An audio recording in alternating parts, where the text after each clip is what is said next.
મિત્રો, આ સરકારે પણ કહું છું કે આદરણીય મુખ્યમંત્રી શ્રી, આપની 100 થી વધુ ભલામણો મારી પાસે છે. ગૃહમંત્રી શ્રી, આપની 100 થી વધુ ભલામણો, અને આદરણીય ગવર્નર શ્રી, આપની 50 થી વધુ ભલામણો. જ્યારે વ્યક્તિને ગામમાં તલાટી, તાલુકામાં ટીડીઓ, મામલતદાર કે પીઆઈ, જિલ્લામાં ડીએસપી, ડીડીઓ, કલેક્ટર અને રાજ્યમાં સેક્રેટરી, ડાયરેક્ટર, કમિશનર થી ન્યાય ન મળે, ત્યારે મુખ્યમંત્રી, ગૃહમંત્રી કે ગવર્નર શ્રી પાસે આવે છે અને આપની માત્ર ભલામણો, અને પછી કહી દેવામાં આવે છે અમે ભલામણ કરી દીધી, અમારા હાથ અંદર. આ રીતે ન ચાલે સાહેબ. આપની ભલામણોનો, આપની સૂચનાના આદેશોનો જો સરકારમાં કર્મચારી અમલ ન કરે, તેને તાત્કાલિક અસરથી સસ્પેન્ડ અને ડિસમિસ કરો.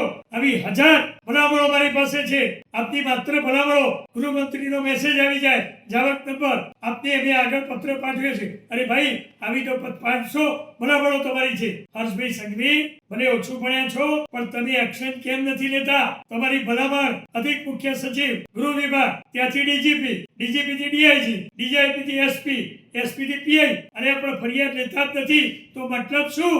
આ ચક્રવ્યૂહમાંથી જનતાને બહાર કાઢો અને આપના આદેશનો અમલ તાત્કાલિક થવો જોઈએ. પેલા ગામનો તલાટી કે મુખ્યમંત્રી નવરા છે, એ કે એટલે મારે માનવાનું. એ ફરિયાદ પણ મુખ્યમંત્રીને કરી, એને 1.5 વર્ષ થયું. પેલા ગામના તલાટીને તમે સસ્પેન્ડ કે ડિસમિસ કરી શકતા નથી, તો શું કટકી કમિશન મળે છે તમને? અને જો નથી મળતું તો ગામના તલાટી આવું બોલી જાય અને તમારા આદેશોનો અમલ ન કરે, તો એવા તલાટીઓને શા માટે સંગ્રહો છો?